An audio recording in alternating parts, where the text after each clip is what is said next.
श्री स्वामी समर्थ सगळ्यांना। मंडळी, आहोंची तब्येत ठीक नसल्यामुळे कालचा व्हिडिओ आज पडतोय। होळी पेटवली की सकाळी होळीच्या राखेची 5 गोळे करून पूजा करायची असते। सकाळी मीच लवकर उठते आणि गल्लीची होळी आमच्या दारात असते, म्हणून लवकर उठून त्याची पूजा करून घेतली। तुमच्याकडे अशी पूजा करतात का? मला नक्की सांगा बरं का। आणि माझ्या घरापुढे कुंडीत मी असं ओव्याचं झाड लावले। आमच्या आईने हे झाड आणले आणि हे झाड औषधी आहे म्हणून मी कुंडीत लावले। आणि हे एकच झाड नाही बरं का, त्याचबरोबर मी हे कोरफडचं कढीपत्त्याचंही त्यासोबत कुंडीत लावले आणि पुढे हे गुलाबाचं रोप हे लावले आणि त्याच्या साईडला तुळशीची रोपेही आहेत लावलेली आणि इकडच्या दारात लावले पांढऱ्या जास्वंदाचं झाड, त्याच्या खाली नारळाचं झाड आहे आणि घेवड्याच्या शेंगाही आहेत आणि हे आहे भाताचं पान। हे तुम्ही भातात घातलं तर भात खूप भारी होतो आणि त्याला सुवासही खूप खमंग येतो। हा आहे मोगरा आणि खाऊच्या पानाचंही रोप आहे। रुईचं झाडही आहे, याचे तर खूप उपयोग तुम्हाला माहीत असतील। आणि हे आहे लाल पेरूचं झाड। मंडळी, अगदी थोड्याशा जागेत ही अशी रोपं आम्ही लावली आहेत आणि झाडं असल्याशिवाय घर शोभूनही दिसत नाही।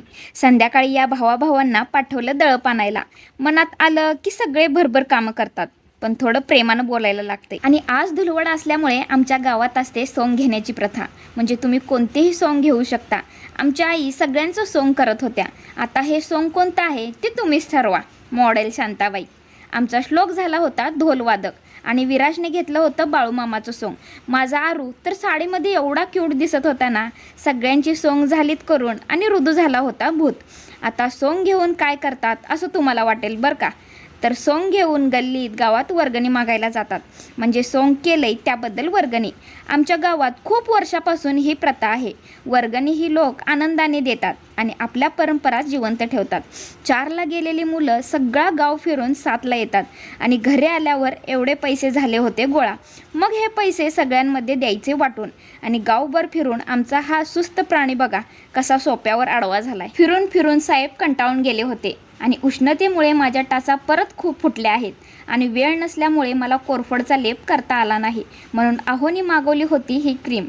आता ही क्रीम कोणती आहे हे मी आत्ता सांगणार नाही, पहिला ट्राय करणार आणि मला रिझल्ट आला तर मग तुम्हाला याचं नाव सांगेल। मी पहिला प्रोडक्ट स्वतः वापरते आणि मगच माझ्या फॅमिलीला सांगते, कारण प्रोडक्टपेक्षा मला माझी इंस्टा, यूट्यूब, फेसबुक फॅमिली महत्त्वाची आहे। त्यामुळे पहिला मी याचा रिझल्ट घेते आणि मग तुम्हाला सांगते। चला, आजच्यासाठी एवढंच। श्री स्वामी समर्थ।